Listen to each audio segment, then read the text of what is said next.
একটি ছোট গ্রামের মানুষজন চাষবাস করে তাদের জীবন কাটাত। সেই গ্রামেই আরিফ তার বৃদ্ধা মা আমেনা বেগমের সাথে থাকত। আরিফের এক বড় বোনও ছিল। তার বিয়ের জন্য আরিফ গ্রামের মহাজন করিম চৌধুরীর কাছ থেকে ঋণ নিয়েছিল। বাবার মৃত্যুর পর পুরো সংসারের দায়িত্ব আরিফের কাঁধে এসে পড়েছিল। আরিফ একজন ছোট কৃষক ছিল। সে তার খেতে দিন-রাত কঠোর পরিশ্রম করত, কিন্তু প্রতিবারই কোনো না কোনো কারণে তার কুমড়ো ফসল নষ্ট হয়ে যেত। এই কারণেই সে সবসময় দুঃখী থাকত। হে আল্লাহ, আমার সাথে এসব কি হচ্ছে? আমি এত পরিশ্রম করি, তবুও আমি আমার পরিশ্রমের ফল কেন পাই না? আমার ভাগ্যে কি শুধুই দেনা লেখা আছে? প্রতিবার শুধু আমারই ফসল কেন নষ্ট হয়? আশেপাশের কৃষকরা আমার চেয়ে কম পরিশ্রম করে, তবুও তাদের ফসল ভালো হয়, কিন্তু আমার পরিশ্রম প্রতিবার ব্যর্থ হয়ে যায়। অন্যদিকে তার মা আমেনা বেগমের শরীরও বেশ কয়েকদিন ধরে খারাপ চলছিল। টাকার টানাটানির কারণে আরিফ তার মায়ের চিকিৎসাও করাতে পারছিল না। মা আপনি ঠিক আছেন তো? চলুন মা, আর অনেক হয়েছে, আমরা গ্রামের হাকিম সাহেবের কাছে যাই। আপনি কতক্ষণ আর এভাবে কষ্ট সহ্য করবেন? আরে বাবা, তুই এসব কি বলছিস? আমি একদম ঠিক আছি। এমনিতেই তোর মাথায় এত ঋণ, আমার কারণে আর বোঝা বাড়াস না। তুই আমার চিন্তা করিস না। মা, আপনি এসব কেমন কথা বলছেন? আমি আপনার ছেলে, আপনার যত্ন নেওয়া আমার কর্তব্য। তা আমাকে যাই করতে হোক না কেন, আমি আপনার চিকিৎসা অবশ্যই করাবো। না বাবা, আমাকে কোথাও যেতে হবে না। আল্লাহ করুন এবার যেন তোর কদমার ফসল খুব ভালো হয়, আমাদের সব ঋণ যেন মিটে যায়। ব্যাস, সেদিনই আমি পুরোপুরি সুস্থ হয়ে যাব। আচ্ছা মা, আপনি তো শুনবেন না। আপনাকে যদি না যেতে হয় তবে যাবেন না। আমি হাকিম সাহেবের কাছে গিয়ে আপনার জন্য ওষুধ নিয়ে আসছি, কিছুক্ষণেই ফিরে আসছি। এতটুকু বলে আরিফ ঘর থেকে বেরিয়ে গেল। সে তার মায়ের জন্য ওষুধ নিতে হাকিম সাহেবের কাছে পৌঁছাল। তার কাছে যত টাকাই ছিল তা দিয়েই সে ওষুধ কিনল। তারপর সে বাড়ি ফিরে তার অসুস্থ মাকে সময় মতো ওষুধ দিতে লাগল। এভাবেই কিছুদিন কেটে গেল। ফসল বোনার সময় এসে গেল। একদিন আরিফ মন দিয়ে তার ক্ষেত চষছিল। সে মনে মনে আল্লাহর কাছে প্রার্থনা করছিল। এভাবে আরিফ ক্ষেত চষতে চষতে আল্লাহর কাছে প্রার্থনা করতে লাগল। হে আল্লাহ, এবার আমার মান সম্মান রক্ষা করো। আমার কদুমার ফসল নষ্ট হতে দিও না, যাতে আমি মহাজন করিম চৌধুরীর ঋণ শোধ করতে পারি। তা না হলে আমি পুরোপুরি বরবাদ হয়ে যাব। আমার মা জীবিত অবস্থাতেই ভেঙে পড়বেন। আমার উপর আপনার রহমত বজায় রাখুন মাবুদ। সারাদিন কড়া রোদে পরিশ্রম করার পর সে বাড়ি ফিরে এলো। মা, আমি পুরো ক্ষেত চষে ফেলেছি, দেখে নিও। এবার আমাদের কদুমার ফসল খুব ভালো হবে, সবকিছু ঠিক হয়ে যাবে। মহাজনের ঋণও মিটে যাবে, আর তোমার চিকিৎসাও খুব ভালো হবে। আল্লাহ তোকে সবসময় উন্নতি দেখ বাবা। ইস, যেন এমনই হয়। আমি খুব ভাগ্যবতী যে আল্লাহ আমাকে তোর মতো পরিশ্রমী ছেলে দিয়েছেন। আমার পূর্ণ বিশ্বাস আছে আল্লাহ এবার তোর পরিশ্রমের ফল অবশ্যই দেবেন। সময় ধীরে ধীরে কাটতে লাগল। আরিফের বোনা কদুমার ফসল এবার বড় হয়ে উঠেছিল। পুরো ক্ষেত সবুজ গাছে ভরে গিয়েছিল। ফসল দেখে আরিফের আনন্দের সীমা রইল না।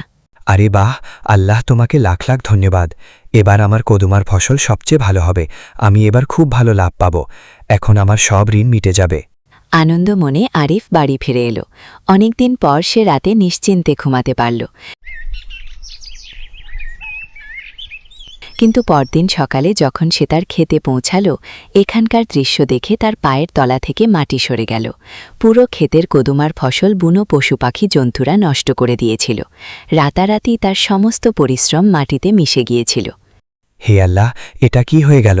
আমার ফসল, আমার পুরো কদুমার ফসল বরবাদ হয়ে গেল। আমার ভাগ্যে কি সবসময় এটাই লেখা আছে? আমি তো কখনো কারো খারাপ করিনি, তবে আমার সাথেই কেন এমন হয়? এখন আমি মহাজন করিম চৌধুরীর ঋণ কিভাবে শোধ করব? আমি কি করব? কোথায় যাব? কার কাছে সাহায্য চাইব? আরিফ অনেকক্ষণ ধরে খেতে বসে কাঁদতে লাগল। তারপর সে নিজেকে সামলে নিয়ে তার বন্ধু রহিমের কাছে যাওয়ার সিদ্ধান্ত নিল। রহিম গ্রামের কামার ছিল। সে চাষবাসের যন্ত্রপাতি বানাত। আরিফ তার কাছে পৌঁছাল। আমি বরবাদ হয়ে গেলাম রহিম ভাই। এখন আমি কি করব? আমি এই জীবন নিয়ে অতিষ্ঠ হয়ে উঠেছি। আমি কিছুই বুঝতে পারছি না। আরে কি হয়েছে আরিফ ভাই? আপনাকে এত চিন্তিত দেখাচ্ছে কেন? কি ব্যাপার? কি বলবো ভাই, তুমি তো জানোই আমার ভাগ্যেই খারাপ। প্রতিবারের মতো এবারও আমার কদুমার ফসল বরবাদ হয়ে গেল। জানি না রাতে কোথা থেকে বুনো জন্তুরা এসে পড়ল, তারা আমার পুরো ফসল নষ্ট করে দিল। আমার কাছে এখন একটা ফুটো করিও অবশিষ্ট নেই, তার উপর মায়ের চিকিৎসাও করাতে হবে। বুঝতে পারছি না এখন সব কিভাবে হবে। আরে, এটা তো খুব খারাপ হলো আরিফ ভাই, কিন্তু আপনি চিন্তা করবেন না, একদিন সব ঠিক হয়ে যাবে। আপনার মায়ের চিকিৎসার জন্য আমি কিছু টাকা দিয়ে দিচ্ছি, এতে আপনার কিছুটা সাহায্য হবে। না না রহিম ভাই, আমি আর ঋণের বোঝা তুলতে পারবো না। এমনিতেই আগে থেকে অনেক ঋণ আছে। আর না। আরে ভাই, এ কেমন কথা বলছো? আমি এই টাকাটা ঋণ হিসেবে দিচ্ছি না, ছোট ভাইয়ের তরফ থেকে সাহায্য মনে করে রেখে দাও। তোমার আমাকে এটা ফেরত দেওয়ারও দরকার নেই, শুধু আমার মান রেখে নাও। রহিমের কথা শুনে আরিফ ভাবুক হয়ে পড়ল। সে টাকাটা নিয়ে নিল। অনেক অনেক ধন্যবাদ রহিম ভাই, আমি আপনার এই এহসান সারা জীবন ভুলব না। এতটুকু বলে আরিফ বাড়ি ফিরে এলো। সে সমস্ত বিষয় তার মা আমেনা বেগমকে বলল। হে আল্লাহ, এই কেমন পরীক্ষা নিচ্ছ আমাদের ওপর একটু তো দয়া করো। কোনো ব্যাপার না বেটা, দেখিস পরের বার আমাদের কুমড়োর ফলন নিশ্চয়ই ভালো হবে। তুই শুধু কষ্ট করতে থাক। সেসব তো ঠিক আছে মা, কিন্তু আপনার শরীরও দিন দিন খারাপ হয়ে যাচ্ছে। আমি এখনই হাকিম সাহেবকে ডেকে নিয়ে আসছি। সবকিছুর আগে আপনার চিকিৎসা দরকার। এতটুকু বলে আরিফ হাকিম সাহেবকে ডাকতে চলে গেল। কিছুক্ষণ পর সে হাকিম সাহেবকে নিজের সাথে বাড়ি নিয়ে এলো। হাকিম সাহেব আমেনা বেগমকে ভালোভাবে পরীক্ষা করলেন। তারপর কিছু ওষুধ দিয়ে বললেন, আরিফ বেটা, চিন্তা করার কোনো দরকার নেই। আমি যে ওষুধ দিয়েছি তা সময় মতো দিতে থাকো। ধীরে ধীরে আমেনা বেগম পুরোপুরি সুস্থ হয়ে উঠবেন। আপনার অনেক অনেক ধন্যবাদ হাকিম সাহেব। এতটুকু বলে হাকিম সাহেব সেখান থেকে চলে গেলেন।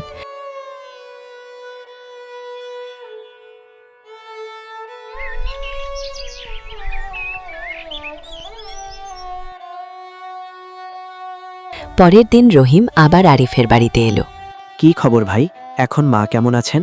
সময় মতো ওষুধ দিচ্ছ তো? হ্যাঁ রহিম ভাই, হাকিম সাহেব বলেছেন যে ধীরে ধীরে মা সুস্থ হয়ে উঠবেন। আমি তো বলেছিলাম তুই চিন্তা করিস না, সব ঠিক হয়ে যাবে। যদি অন্য কোনো কিছুর প্রয়োজন হয় তবে আমি সবসময় তোর সাথে আছি। মা তো সুস্থ হয়ে যাবেন, কিন্তু মহাজন করিম চৌধুরীর ঋণ কিভাবে শোধ করব? আমার কুমড়োর ফসল তো পুরোপুরি বরবাদ হয়ে গেছে। দেখ ভাই, যতদূর আমার পক্ষে সম্ভব আমি তোর সাহায্য নিশ্চয়ই করব। না ভাই, এখন আমাকে আর লজ্জিত করো না। তুমি ইতিমধ্যেই আমার জন্য অনেক কিছু করেছ, এখন আর না। আচ্ছা, তাহলে আমার একটা কথা শোন। আমাদের গ্রামের শেঠ জহিরুদ্দিনের কাছে যা, উনি খুব ভালো মানুষ। যখন আমার টাকার প্রয়োজন হয়েছিল তখন উনিই আমাকে সাহায্য করেছিলেন। উনি তোকেও নিশ্চয়ই সাহায্য করবেন। রহিমের কথা শুনে আরিফ কিছুক্ষণ চিন্তা করল। অবশেষে সে শেঠ জহিরুদ্দিনের সাথে দেখা করার সিদ্ধান্ত নিল। সে সোজা জহিরুদ্দিনের হাবেলির দিকে রওনা হল। হাবেলিতে পৌঁছে সে সাদরে সালাম জানালো। আসসালামু আলাইকুম শেঠজি। ওয়ালাইকুম আসসালাম বেটা, এসো। বলো, কিভাবে আসা হলো? আর তোমার মুখটা এত উদাস দেখাচ্ছে কেন? কি হয়েছে, খুলে বলো। তারপর আরিফ তার পুরো গল্প জহিরুদ্দিনকে শোনাল। তার কথা শুনে জহিরুদ্দিনও দুঃখী হলেন। দেখো আরিফ, আমি তোমার কষ্ট খুব ভালোভাবে বুঝতে পারছি। তোমার উপর ঋণও অনেক বেশি আছে, কিন্তু এই বছর আমার ব্যবসাতেও বেশ ক্ষতি হয়েছে। এই কারণে আমার কাছেও আগের মতো টাকা বেঁচে নেই। আমি তোমার কিছুটা সাহায্য তো করতে পারি, কিন্তু তোমার পুরো ঋণ শোধ করতে পারবো না। এতটুকু বলে জহিরুদ্দিন আরিফকে কিছু টাকা দিলেন। আরিফ তাকে ধন্যবাদ জানালো এবং টাকা নিয়ে বাড়ির দিকে রওনা দিল। রাস্তা জোরে সে ভাবতে থাকল। এই টাকায় পুরো ঋণ শোধ না হলেও অন্তত মহাজন করিম চৌধুরীকে কিছু দেওয়া যাক। এ কথা ভেবে আরিফ সোজা মহাজন করিম চৌধুরীর হাবেলিতে পৌঁছে গেল। আরিফকে দেখে করিম চৌধুরী হাসতে লাগল। কিভাবে আসা হলো? কোথাও থেকে টাকা নিয়ে আসনি তো? তা অবশ্য টাকাই বা আসবে কোথা থেকে? এবারও তো তোমার কুমড়োর ফসল বরবাদ হয়ে গিয়েছিল। জি মহাজনজি, আমি কিছু টাকা নিয়ে এসেছি। পুরো টাকা তো জোগাড় করতে পারিনি, কিন্তু যতটুকু আছে আগে সেটাই আপনাকে দিয়ে দিচ্ছি। বাকিটাও খুব শীঘ্রই ফিরিয়ে দেব। আরে বাহ, এত টাকা কোথা থেকে নিয়ে এলে? কোথাও চুরি টুরি করনি তো? কারণ তোমার ফসল থেকে তো এক পয়সাও পাওয়া যাওয়ার কথা নয়। আচ্ছা, আরে এই টাকাটা এধারে দাও আর কান খুলে শুনে নাও। বাকি টাকাও তাড়াতাড়ি ফিরিয়ে দেবে, নয়তো নিজের জমি আমার নামে করে দেবে। আর মনে রেখো, এখন তোমার ঋণের সুদ কিন্তু দ্বিগুণ হয়ে গেছে। মহাজনের কথা শুনে আরিফের মন ভেঙে গেল। সে চুপচাপ টাকা দিয়ে বাড়ি ফিরে এলো। এখন তার এবং তার মায়ের কাছে খাওয়ার মতো টাকাও আর বেঁচে ছিল না। এসব ভাবতে ভাবতেই রাত হয়ে গেল। আরিফ অনেক রাত পর্যন্ত জেগে রইল। গভীর ঘুমে সে একটি অদ্ভুত স্বপ্ন দেখল। স্বপ্নে সে দেখল এক বুজুর্গ দরবেশ একটি গুহায় জিকির ইবাদত করছিলেন। দরবেশ বাবা তার দিকে তাকিয়ে বললেন, চিন্তা করো না, আমি তোমার সাথে আছি। আমার কাছে এসো, আমার সাথে এসে দেখা করো। এ কথা শুনতেই আরিফ ঘাবড়ে গেল এবং তার ঘুম ভেঙে গেল। কিছুক্ষণ পর সে তার মায়ের কাছে গেল। হ্যাঁ মা, কাল রাতে আমি এক দরবেশ বাবাকে দেখেছি। উনি একটা গুহায় বসে ইবাদত করছিলেন। উনি আমাকে নিজের কাছে ডাকলেন। সত্যি বলতে আমি তাকে আগে কখনো দেখিনি। হ্যাঁ বেটা, হয়তো উনিই সেই দরবেশ যার প্রাণ একসময় তোর বাবা বাঁচিয়েছিলেন। মা, আমার বাবা তার প্রাণ বাঁচিয়েছিলেন? তারপর কি হয়েছিল মা? সেই সময় ওই বুজুর্গ দরবেশ তোর বাবাকে একটি প্রতিশ্রুতি দিয়েছিলেন। উনি তোর বাবাকে বলেছিলেন, আজ তুমি আমার প্রাণ বাঁচিয়েছ, আমি এই উপকার কখনো ভুলব না। যখনই তোমার বা তোমার পরিবারের উপর কোনো সংকট আসবে, আমি সবসময় তোমাদের পাশে এসে দাঁড়াবো। তোকে ওই গুহাটা খুঁজে বের করতে হবে এবং ওই দরবেশ বাবা পর্যন্ত পৌঁছাতে হবে। আমার পূর্ণ বিশ্বাস আছে উনিই তোকে সঠিক পথ দেখাবেন। এতটুকু বলে আরিফ জঙ্গলের দিকে রওনা হলো। জঙ্গল ধীরে ধীরে আরও ঘন হতে থাকল। হাঁটতে হাঁটতে হঠাৎ তার নজর একটি শেয়ালের ওপর পড়ল। সেই শেয়ালটি অজ্ঞান অবস্থায় মাটিতে পড়েছিল। আরিফ তার কাছে গেল। আমাকে সাহায্য করো, আমার খুব তেষ্টা পেয়েছে। তৃষ্ণার কারণে আমি দাঁড়াতেও পারছি না। দয়া করে কোথাও থেকে জল এনে আমাকে খাইয়ে দাও। সে জল ভরে এনে শেয়ালটিকে খাওয়ালো। তোমাকে অনেক অনেক ধন্যবাদ, কিন্তু তুমি এই ঘন জঙ্গলে কি করছো? এখানে তো কোনো মানুষ কখনো আসে না। এরপর আরিফ তার পুরো গল্প শিয়ালটিকে শোনাল। সবকিছু শোনার পর শিয়ালটি হাসল। আচ্ছা, তো তুমি ওই দরবেশ বাবার খোঁজে বেরিয়েছ। আমি জানি উনি কোথায় থাকেন। আমি এই পুরো জঙ্গলটাকে খুব ভালোভাবে চিনি। এসো, আমার সাথে এসো। শেয়াল তাকে একটি পুরনো গুহায় নিয়ে গেল। ভেতরে স্বপ্নে দেখা সেই দরবেশই বসেছিলেন। দরবেশ চোখ খুলে বললেন, সালামু আলাইকুম আরিফ, তোমার আসার অপেক্ষা করছিলাম। বহু আগে তোমার বাবাকে দেওয়া প্রতিশ্রুতি অনুযায়ী আমি তোমার সাহায্য করব। চিন্তা করো না, তোমাকে কিছু জাদুই বেগুন বীজ দিচ্ছি। খেতে বুনে দিলেই তোমার ভাগ্য বদলে যাবে। বীজের পুটুলি নিয়ে আরিফ বাড়ি ফিরে মাকে সব বলল।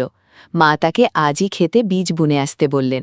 আরিফ কঠোর পরিশ্রম করে পুরো জমিতে বীজ বুনে দিল। পরদিন সকালে খেতে গিয়ে আরিফ অবাক। রাতারাতি বড় বড় বেগুনে পুরো ক্ষেত ভরে গেছে। সে সব বেগুন বাজারে নিয়ে গিয়ে দ্রুত ভালো দামে বিক্রি করে দিল। কিছুদিনের মধ্যেই প্রচুর টাকা জমিয়ে সে মহাজন করিম চৌধুরীর কাছে গিয়ে সব ঋণ শোধ করে দিল। মহাজনজি, আপনার সমস্ত টাকা সুদ সহ বুঝিয়ে দিন। এত টাকা কোথা থেকে এলো আরিফ? কৃষক মানুষ, চাষবাস করেই এনেছি। মহাজন করিম চৌধুরী অবাক ও হিংসান্বিত হল। আসলে সেই প্রতিবার আরিফের ফসল নষ্ট করে দিত, যাতে জমিটা হাতাতে পারে। আসল ঘটনা জানতে সে আরিফের বাড়ির ওপর নজর রাখতে গিয়ে মা ছেলের জাদুই বীজের কথোপকথন শুনে ফেলল। সুযোগ বুঝে মহাজন আরিফের ঘর থেকে কিছু বীজ চুরি করে তার চাকরদের দিয়ে নিজের ক্ষেতে বোলাল। পরদিন সকালে মহাজন দেখল তার ক্ষেত একদম খালি, কিছুই গজায়নি। অথচ আরিফ বাজারে টাটকা বেগুন বিক্রি করছে। রহিম এসে আরিফের থেকে বেগুন কিনে নিয়ে গেল। এর কিছুদিন পর মহাজনের ক্ষেতেও হঠাৎ প্রচুর বেগুন গাছ গজাল। লোভী মহাজন নিজে বিক্রি না করে বেশি লাভের আশায় শেঠ সোবহান মিয়ার কাছে সব বেগুন বিক্রি করে দিল। কিন্তু পরদিনই সোবহান মিয়ার সব বেগুন পচে গেল। ক্রেতারাও রেগে গেল। সোবহান মিয়া ক্রুদ্ধ হয়ে মহাজনের হাবেলিতে ছুটে এলো। মহাজনজি, আপনি আমাকে বোকা বানিয়েছেন। আপনার দেওয়া সব বেগুন পচে গেছে। বল কি? গরমের কারণে হয়তো পচেছে। চলো, ক্ষেত থেকে টাটকা তুলে দিচ্ছি। কিন্তু খেতে গিয়ে মহাজন দেখল তার পুরো ক্ষেতের বেগুন গাছ পচে নষ্ট হয়ে আছে। সোবহান মিয়া ক্ষুব্ধ হয়ে বলল, তোমার খারাপ নিয়তের কারণেই ক্ষেত পচে গেছে। রেগে আগুন হয়ে মহাজন সোজা আরিফের বাড়িতে গেল। আরিফ, বেরো বাইরে। তুই আমার ক্ষেতের সাথে কারসাজি করেছিস। আরে মহাজনজি, উল্টো চোর কোতোয়ালকে বকাঝকা করছে। আপনি আমার ঘরে ঢুকে বীজ চুরি করেছিলেন, তাও আমি কিছু বলিনি, আর এখন আমার উপর দোষ দিচ্ছেন? মহাজন চুপ মেরে সেখান থেকে চলে গেল। এদিকে আরিফ সততা ও পরিশ্রম দিয়ে বাজারে বেগুন বিক্রি করতে লাগল। দেখতে দেখতে সে গ্রামের সবচেয়ে ধনী মানুষে পরিণত হল এবং একটি সুন্দর হাবেলি বানাল। তবু সে আগের মতোই দয়ালু রইল এবং গরিব কৃষকদের সাহায্য করতে লাগল। একদিন মহাজনকে তার হাবেলির বাইরে দাঁড়িয়ে থাকতে দেখে আরিফ তাকে ভেতরে ডেকে বলল, আসুন মহাজনজি, ভেতরে আসুন। মহাজন অনুশোচনায় মাথা নিচু করে বলল, আরিফ, আমি তোমার সাথে খুব খারাপ করেছি। প্রতিবার ফসল নষ্ট করেছি, বীজ চুরি করেছি। আমাকে ক্ষমা করো। পুরনো কথা ভুলে যান মহাজনজি। সত্যিই বদলাতে চাইলে এখন থেকে ভালো কাজ করুন। মহাজনের চোখে জল এসে গেল। সেদিন থেকে সে ভালো মানুষ হয়ে গেল, আর আরিফ সততা ও পরিশ্রমের এক অনন্য দৃষ্টান্ত হয়ে পুরনো গ্রামে সুখে শান্তিতে বাস করতে লাগল।